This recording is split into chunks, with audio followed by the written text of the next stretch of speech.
The first king to enter the hall did not bow to Queen Alara.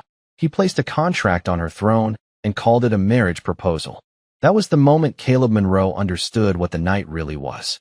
Not a celebration, not a royal courtship, a public auction with better lighting. Above the Aurelian Palace, 7 alien fleets hung in the violet sky like polished knives, each one parked close enough for every servant, clerk, and child in the capital to look up and remember who had power. Inside the grand hall, everything glittered too much. The floor was white crystal. The pillars were grown from living silverwood. The ceiling showed 3 moons turning slowly over the planet, even though the real sky outside was crowded with warships. Queen Alara Vane sat at the far end of the hall on a throne carved from blue glass older than Earth's civilization, her silver-blue skin glowing softly beneath a crown that looked heavier than it had any right to be. She looked calm, perfect even. But Caleb had spent enough years around disaster survivors to know the difference between calm and trapped. He stood near a service alcove in a plain black suit that still had a faint crease from the shipping locker, holding a maintenance tablet in one hand and a cheap ballpoint pen from Denver in the other. 38 years old, white, tired around the eyes, and very aware that he was the least impressive man in a room full of monarchs, he checked the emergency power grid while kings measured the queen like territory. King Varos Draven arrived second. He was nearly 8 feet tall, black-scaled with a gold sheen, wearing armor polished so bright it reflected Alara's face back at her like a cage. Behind him came attendants carrying gifts, mineral rights, defense treaties, voting blocks, promises of protection that sounded a lot like ownership. "Your Majesty," Varos said, his translator giving his voice a smooth, expensive American accent. "My fleet can secure your borders by morning. My house can silence your rivals by the next moonrise. Accept me, and your throne survives." Alara did not move. "And if I decline?" Varos smiled without warmth. "Then I fear your throne becomes a matter of regional stability." A few nobles looked down at the floor. Nobody objected. Caleb looked up from his tablet. That sentence had the same smell as every rotten meeting he had ever sat through back on Earth, when powerful men used clean language to hide ugly intentions. Regional stability, strategic necessity, acceptable loss. Different planet, same cowardly vocabulary. He marked a service corridor on his map. Door C-17 had been locked from the outside. That was not a safety feature. That was how you trapped staff when the important people ran. A palace steward beside him whispered, "Human, keep your eyes down." Caleb kept writing. Door C-17 fails code. The steward blinked. "This is a royal selection ceremony." Then somebody should have checked the exits. Across the hall, Alara's gaze shifted just for half a second. Not to Varos. Not to the fleets beyond the glass. To Caleb. He pretended not to notice because noticing queens was not his job. He had been hired as a civilian infrastructure consultant after the palace floods, the sort of ordinary Earth contractor nobody remembered unless the water stopped running. He was not a knight. He was not a prince. He had no title, no bloodline, no ship waiting above the clouds. He had a rented room, a bad knee from a collapsed bridge in Louisiana, and a habit of counting exits before he sat down anywhere. Another king entered with a chest of rare star metal. Another promised troops. Another promised silence from the border worlds. Each one spoke about Alara's future as if she were not sitting 10 yards away listening to them divide it. The hall applauded politely after every threat. Caleb felt something hard settle behind his ribs. He had seen this before, too. A room full of people pretending not to understand what was happening because understanding would require courage. Then the High Chancellor struck his staff against the floor, and the whole palace went quiet. "Before the third moon sets," he announced, "Her Majesty must choose a consort, or the Council of Kings will assume temporary stewardship of the Dominion." Caleb lowered his pen. Alara's fingers tightened on the arm of her throne. It was small, almost invisible, but it was enough. For the first time that night, Caleb stopped looking at the exits and looked directly at the queen. Alara had been trained since childhood to keep her face still when men discussed her future in public. Her tutors had called it composure. Her mother had called it survival. So when High Chancellor Sorrel declared that her crown would be placed under the stewardship of the Council of Kings if she failed to choose a consort before moonset, Alara did not gasp, did not argue, and did not look toward the windows where 7 fleets waited in the dark. She only sat straighter because queens were allowed to be surrounded, but never allowed to look surrounded. The grand hall watched her with the hungry silence of people waiting to see which cage she would step into.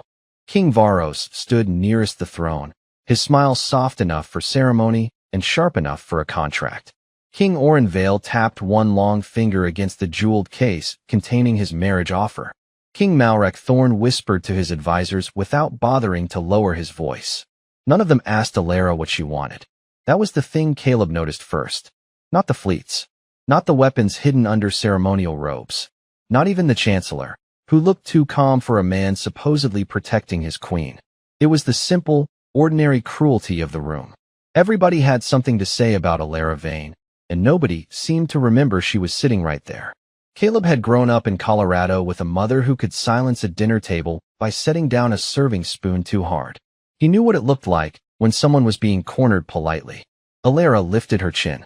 The Dominion has survived 9 border wars, 3 succession crises, and the famine of the outer moons, she said. It will not collapse because I refuse to be rushed into a political arrangement. Sorrel gave her a sad smile, the kind older officials used when they had already decided the answer before the question was asked. Your Majesty, stability is not an insult. It is a duty. Varos stepped forward. And duty often requires sacrifice. Alara looked at him then. Really looked. You speak of sacrifice as if you have ever been the offering. A nervous ripple moved through the nobles. Caleb almost smiled, but he stopped himself. This was not his room. This was not his fight. That was what he had told himself for 6 months while fixing cracked floodgates, rewriting evacuation manuals, and listening to palace officials explain that humans were impressively sturdy but socially unsophisticated. He knew how they saw him. A useful mammal. A quiet technician. A man with rough hands and no ancestry worth recording. Then Alara's eyes found him again, and for one strange second the entire hall seemed to fall away. Caleb looked down at his tablet because that was safer.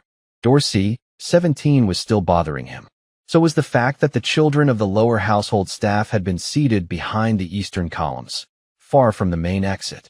Mr. Monroe, Alara said. Caleb froze. Every head in the grand hall turned toward him. He cleared his throat. Your Majesty? Her voice remained formal, but there was something tired underneath it. You have reviewed the palace emergency systems, have you not? Yes, ma'am. A few nobles made soft, offended noises at the Earth word. Caleb ignored them. Then tell me honestly, if this hall needed to be evacuated tonight, could it be done safely? The Chancellor's eyes narrowed. Caleb felt the trap close around the question. Lie, and people stayed in danger. Tell the truth, and he embarrassed half the palace in front of the kings. He took a breath. No, Your Majesty. The hall went cold. Explain, Alara said. Caleb held up the tablet. 3 service corridors are locked from the outside. 2 stairwells are blocked by decorative partitions. The eastern staff section has too many people and not enough clearance. If there is a panic, the nobles reach the exits first and everybody else gets stuck. Varos laughed under his breath. The human concerns himself with servants. Caleb looked at him, calm and plain. Somebody should. Alara did not smile. She could not afford to. But something in her shoulders changed, barely visible, like a person remembering how to breathe. A servant near the wall covered her mouth. One of the younger guards looked down in shame. The Chancellor struck his staff once. This is irrelevant. No, Alara said quietly. It is the first relevant thing anyone has said tonight. Caleb wished she had not said it. He could feel the kings reassessing him, not as a man, not yet, but as an inconvenience. That was dangerous enough. Alara rose from the throne, the silver blue light in her skin brightening beneath the crown. Before I choose the future of this dominion, she said, I will know whether my people can leave this room alive if your politics fail them. Then she turned her gaze back to Caleb, and her voice softened just enough that only the front rows heard it. Mr. Monroe, did you eat today? Caleb blinked, caught off guard by his own question coming back at him from her mouth. Not since breakfast, ma'am. For the first time that night, Queen Alara looked less like a symbol and more like a woman trapped inside one.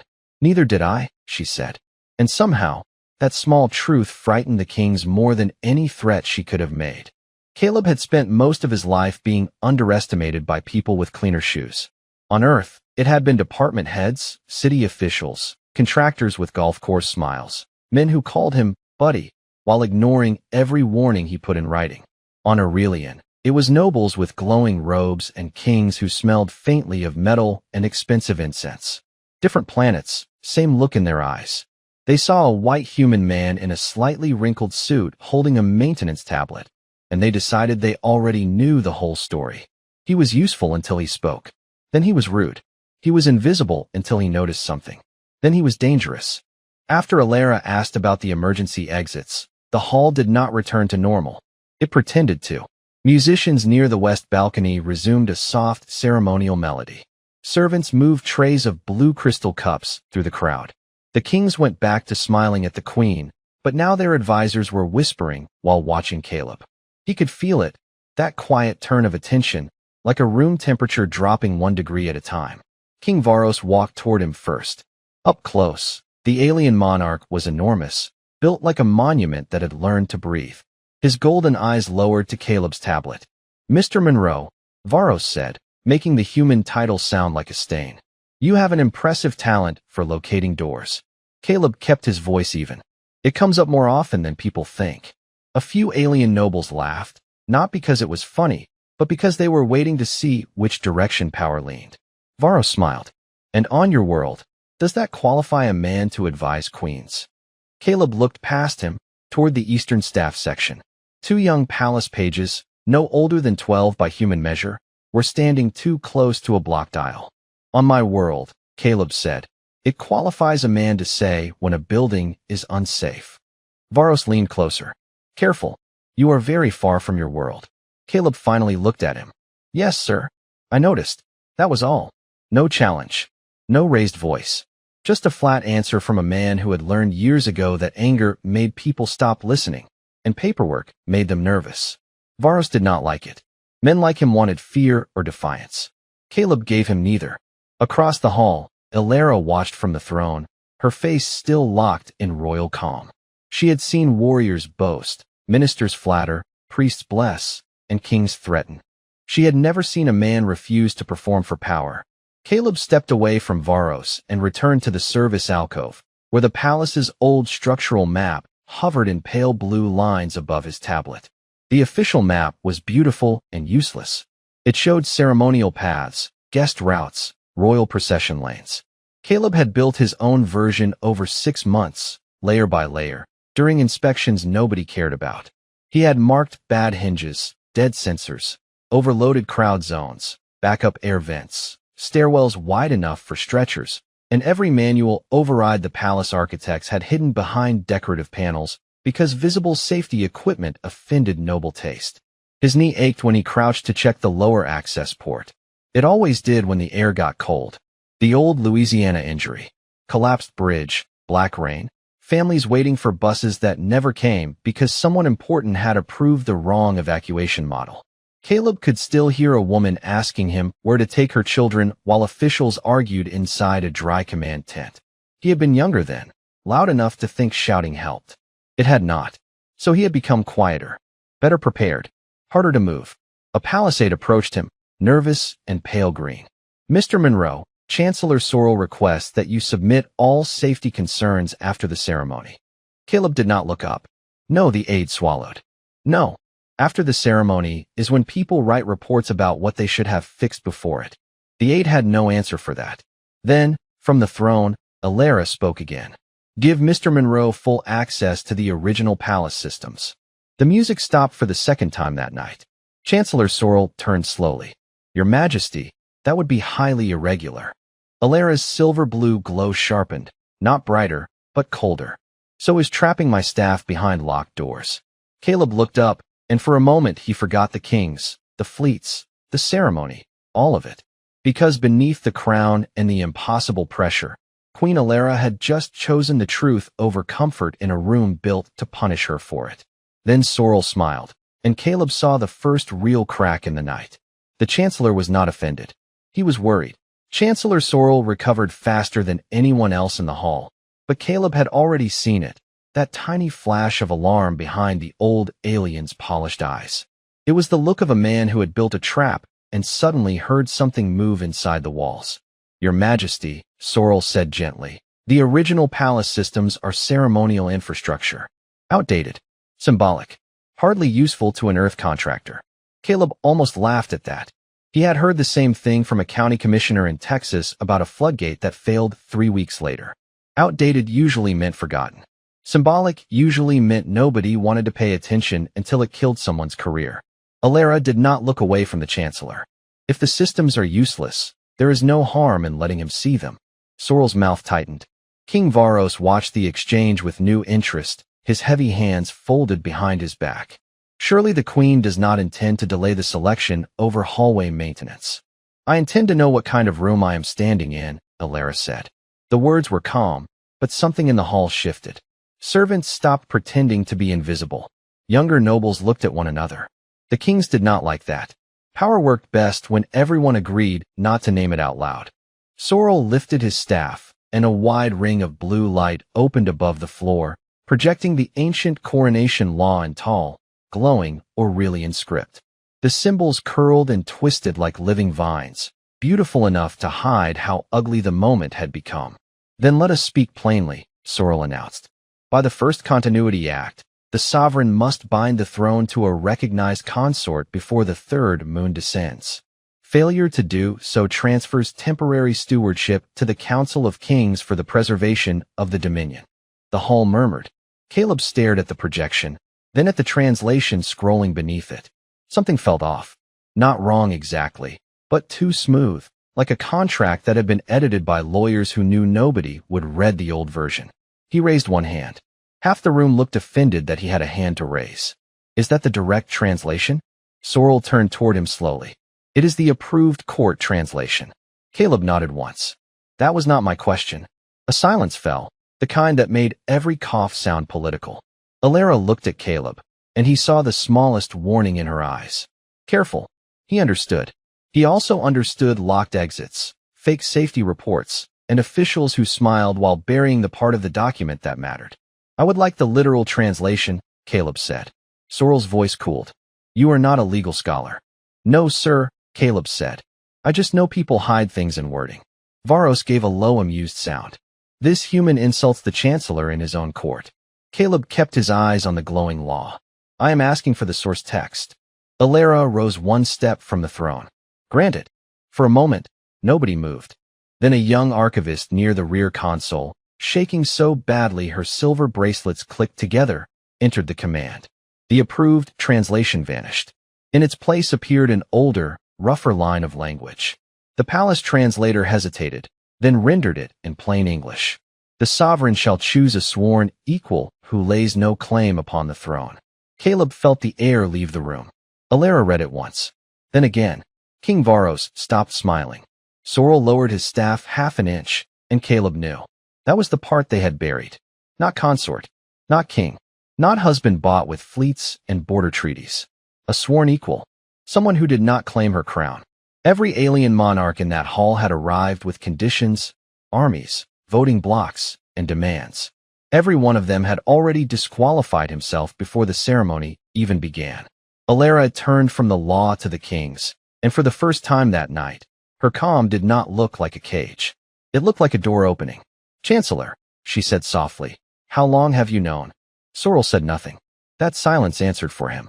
Caleb looked back down at his tablet, because his hands were not as steady as he wanted them to be. He was not brave in the way stories made men brave. His heart was pounding. His knee hurt. His shirt was sticking to his back under the suit jacket.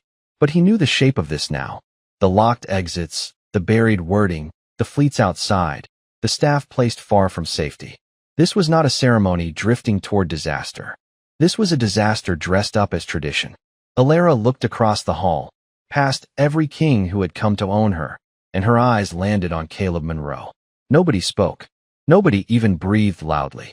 Caleb wished, with a sudden exhausted honesty, that he had stayed in Denver and fixed municipal water pumps for the rest of his life. Then the queen said his name, Caleb Monroe. The name did not echo like the names of kings. It did not roll through the grand hall with centuries of conquest behind it. It sounded plain, human, almost painfully ordinary, and that was why every face in the room changed. Caleb stood still beside the service alcove with the tablet in one hand and the cheap Denver pen in the other, feeling as if the floor had quietly disappeared beneath his shoes. For one ridiculous second, he wondered whether there was another Caleb Monroe somewhere behind him, maybe one with a royal bloodline, better posture, and a suit that did not still smell faintly like machine oil. There was not. Queen Alara Vane was looking directly at him. "Your Majesty," Caleb said carefully. "I think the translator made a mistake." A few nobles laughed, sharp and relieved, eager for the moment to become absurd instead of dangerous. Alara did not laugh. She descended one step from the throne, then another, her crown catching the light of the 3 artificial moons above. It did not. Caleb swallowed. His mouth had gone dry. He had handled flooded hospitals, failed generators, and city officials yelling over bad radio lines. But none of that had prepared him for being chosen in front of 7 hostile kings and an entire court that looked ready to faint from tradition. "Ma'am," he said, softer now, "you understand what they will say." "They have been saying it all night," Alara replied. "They simply used prettier words." King Varos stepped forward, his polished armor whispering against itself. "This is an insult to every sovereign house present." Alara turned her head toward him. "No, this is a correction." The room went silent enough for Caleb to hear the faint hum of the old palace ventilation system behind the walls. Alara faced the court. Each king came with conditions. Each king brought fleets, contracts, border claims, and private demands. Each king offered protection in exchange for ownership. Her voice did not rise. It did not need to. "The law requires a sworn equal who lays no claim upon my throne." She looked back at Caleb. He is the only one in this hall who asked for nothing. Caleb felt heat rise in his face, not pride, not exactly, but embarrassment mixed with fear and something heavier. He wanted to tell her that she had it wrong, that he was not noble, that he still had a storage unit in Denver with unpaid fees, that his left knee popped when it rained, that he sometimes woke up at 3 in the morning hearing evacuation sirens that were not there. Ordinary men were not supposed to become the hinge on which kingdoms turned. But then he looked past Alara and saw the Eastern Staff section again. The servants, the translators, the children standing too far from the exits because somebody had designed the room to save the important people first. He lowered his tablet. "I need to be clear," Caleb said. "I do not want your crown. I know. I do not want land, ships, titles, or command over your people. I know." His voice dropped. "And I am not going to pretend this is some fairy tale. If you do this, they may come after you harder than before." For the first time all night, something almost like a smile touched Alara's face, but it was tired and sad around the edges. "Mr. Monroe, they were already coming." That hit him harder than any speech could have, because it was true. The trap had been built before he entered the room. The only thing his name had changed was that everyone could finally see it. Chancellor Sorrel raised his staff. "This selection is invalid. The human is not of royal standing." Caleb looked at the ancient text still glowing above the floor. "That is funny," he said quietly. "The law does not say royal." Sorrel's jaw tightened. Caleb pointed with the pen. "It says sworn equal. No claim on the throne. No competing house. No attached fleet. You approve the source text yourself." A ripple moved through the archivists, then the younger guards, then the servants near the walls. Not cheering. Not yet. Just recognition. The sound of people realizing the rules had not failed them. The people using the rules had. Varos's golden eyes narrowed. "You think a maintenance man can stand beside a queen?" Caleb looked at him for a long second. His hands were still not steady, so he put the pen in his pocket before anyone could see it shake. "No," he said, "but I can stand between her and a bad deal." Alara stepped beside him then, not behind him, not above him, beside him. The grand hall held its breath. And somewhere deep beneath the palace, a locked emergency system Caleb had flagged 3 weeks earlier suddenly changed status from green to red. The red warning on Caleb's tablet was quiet at first, just a small blinking square in the lower corner, the kind of thing most people would miss in a room full of crowns and warships. Caleb did not miss it. He tapped the alert, and the old palace schematic opened beneath his thumb. Emergency bulkheads were dropping in the south wing. Service corridors were being sealed from the central command level. Staff exits were locking one by one. Somebody was not preparing for a ceremony anymore. Somebody was preparing to control who got out. Caleb felt the familiar cold spread through his chest, the same feeling he used to get when a storm model shifted direction and the officials in charge kept smiling for the cameras. Alara saw his face change. "What is it?" she asked. Caleb turned the tablet, so only she could see. "They are locking the servants in." For 1 second, the queen did not look royal. She looked horrified. Then Chancellor Sorrel struck his staff against the floor, and the royal guard moved. Not toward the kings. Toward Caleb.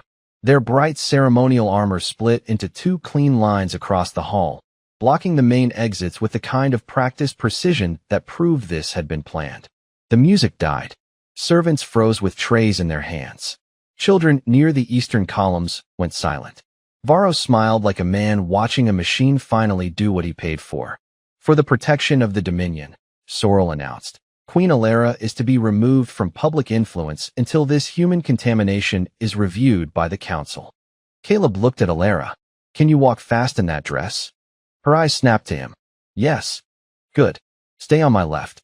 One guard stepped forward. "Human, stand down." Caleb raised both hands slowly, palms open. He did not shout. He did not try to look brave.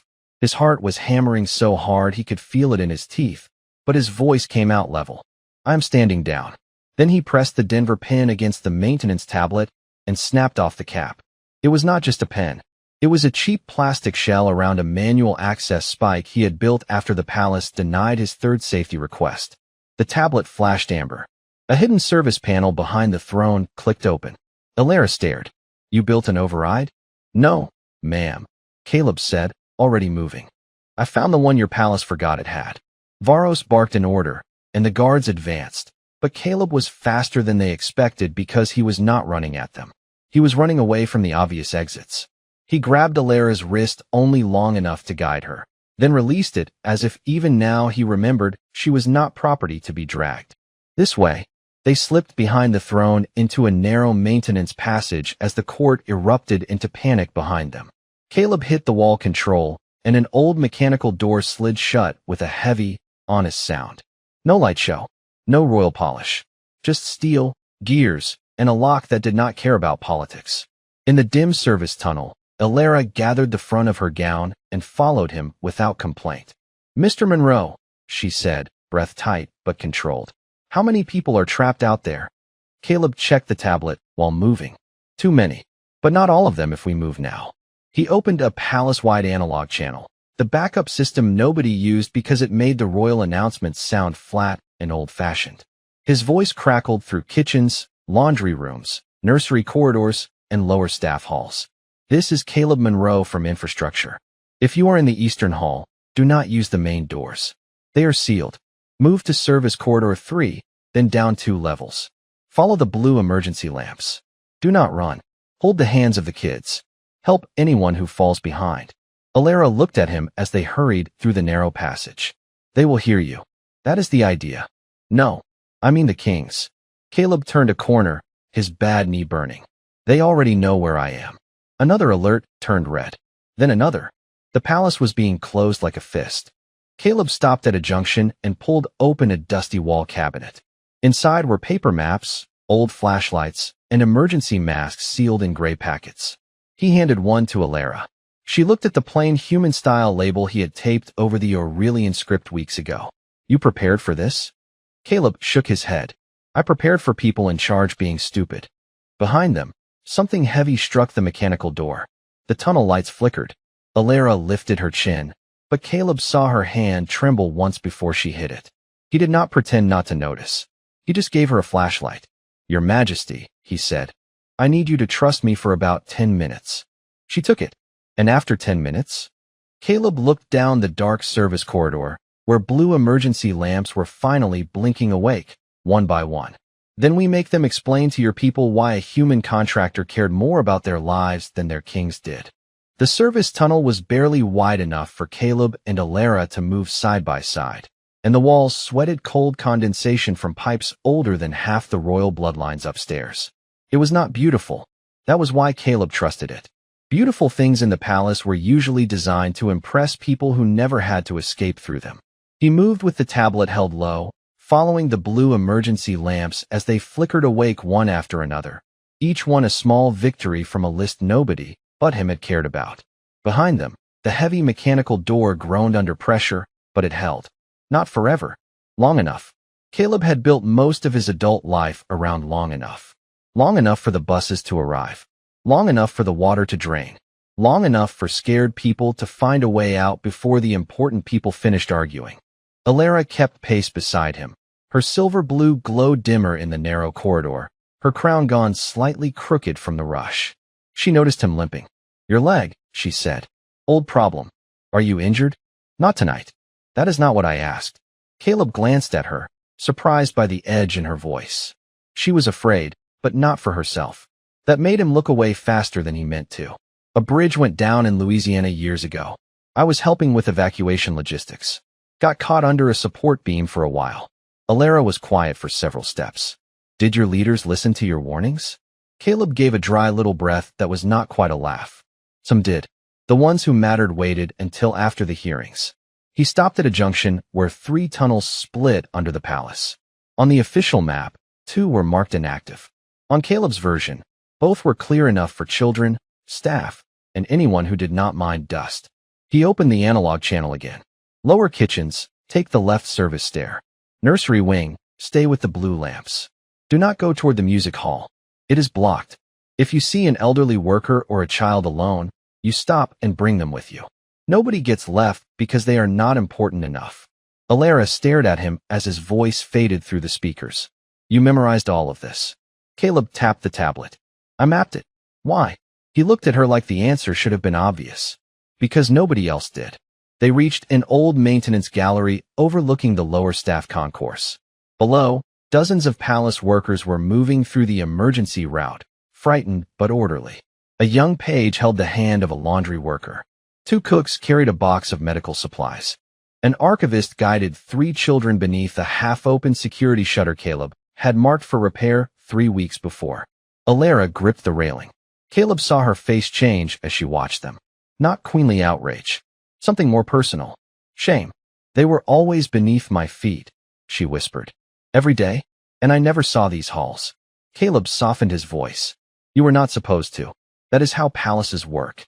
That is not an excuse." "No," he said. "It is not." For a moment, neither of them moved. Above them were kings, fleets, laws twisted into weapons, and a chancellor who had mistaken silence for consent. Below them were ordinary people finding their way because one stubborn human had refused to trust a perfect building. Then Caleb's tablet pulsed again. Archive chamber access was still open, but not for long. He looked toward the dark corridor ahead. "Your Majesty, the original law is stored 2 levels down and west. If we reach it before Sorrel locks the archive, you can speak to the whole Dominion with the source text behind you." Alara turned from the concourse. The fear was still there, but now it had shape, purpose. "And if we do not reach it?"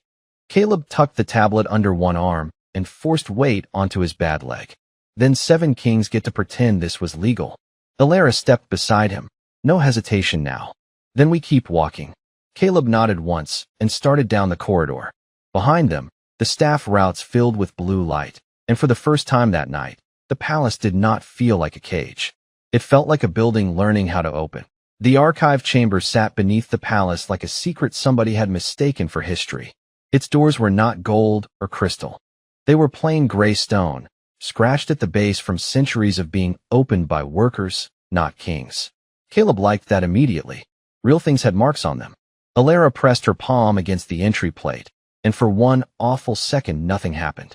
Somewhere above them, the palace speakers crackled with Chancellor Sorrel's voice, calm and poisonous. "Citizens of the Dominion, remain where you are. The Queen is safe. The human advisor has created a temporary disturbance that will be resolved shortly." Caleb looked at Alara. "That is a nice way to say we are winning." Despite everything, she almost smiled. The door opened with a deep stone sigh, and cold blue light spilled across their feet. Inside, the chamber was circular, lined with shelves that reached into shadow. Ancient law tablets floated behind preservation fields. Old coronation records turned slowly in the air like sleeping birds. At the center stood a black archive pedestal connected to the palace broadcast spine, the one system Sorrel could not fully control without shutting down every legal record in the Dominion. Caleb limped to it, breathing harder than he wanted. His knee was angry now, hot and stiff, but pain was just information. He had spent years ignoring worse information until people were safe. Alara stood beside him and touched the pedestal. Source text. First Continuity Act. Coronation Clause. The archive answered in a voice older than the translator, low and clear. The same ancient script appeared above them, but this time the full passage unfolded, not the trimmed court version Sorrel had shown upstairs. Caleb read the English rendering slowly, each word landing harder than the last. The sovereign shall choose a sworn equal who lays no claim upon the throne, takes no command above the sovereign, and binds no crown by force, debt, fleet, blood price, or coercion. Alara went very still. He removed all of that. Yes, Caleb said. Not removed. Buried under approved translation. Why would no one challenge it? Caleb looked at the glowing law, then at the queen. Because the people who benefited from it were the only people allowed to explain it. The truth of that filled the chamber more heavily than any army could have. Alara reached for the broadcast control, then stopped. Her fingers hovered above the light. If I name you under this law, the court will say I chose you out of fear. Caleb shook his head. Then do not make it about me. She turned. What do you mean? Caleb took the cheap Denver pen from his pocket and set it on the ancient pedestal. It looked ridiculous there, a $2 piece of plastic beside royal law older than continents. Make it about the rule. Make it about what every one of them brought into that hall. Fleets, claims, contracts, threats dressed up as vows. They disqualified themselves before you said a word. Alara studied him in the blue light. And you? Caleb met her eyes, tired, scared, and honest enough not to decorate it. I have no claim. I have no house. I have no fleet. I do not want authority over your people. Then what would you be? She asked. Caleb thought of the servants moving under blue lamps, of children being guided through old corridors, of a queen who had been treated like property in her own home. A witness, he said. A legal lock. A man standing close enough that they cannot pretend you stood alone. Her voice softened. And what do you get? The question was not political. Not fully. For the first time, it sounded like she was asking as Alara, not as the throne. Caleb looked away because that made it harder. You live, he said. Your people get out. That is enough. Above them, Sorrel's voice returned through the speakers, thinner now. Seal the archive level. Red lights blinked along the chamber walls. The system was closing. Alara placed both hands on the pedestal. Her glow brightened, not delicate now, but fierce and cold. Open a Dominion-wide broadcast. The archive responded at once. Caleb stepped back, but Alara caught his sleeve, just for a second. Not possession. Not fear. A choice. Stand beside me, she said. Caleb nodded, forcing weight onto his bad leg as the broadcast light turned white. Yes, ma'am. And across the palace, across the Capitol, across every ship hanging over the violet sky, every screen went silent and filled with the face of the queen. Every screen in the Dominion carried Queen Alara's face, but for the first time in her life, she was not speaking as a symbol someone else had polished. She stood in the blue light of the archive chamber with dust on the hem of her gown, her crown slightly crooked, and an ordinary human beside her who looked exhausted enough to sit on the floor if history would allow it. Behind them, the ancient law glowed in its full form, impossible to edit now, impossible to hide. Alara read it slowly, not with theatrical rage, but with the kind of calm that made lies feel suddenly very small. The sovereign shall choose a sworn equal who lays no claim upon the throne, takes no command above the sovereign, and binds no crown by force, debt, fleet, blood price, or coercion. Across the palace, servants stopped in the service corridors and looked up at wall screens.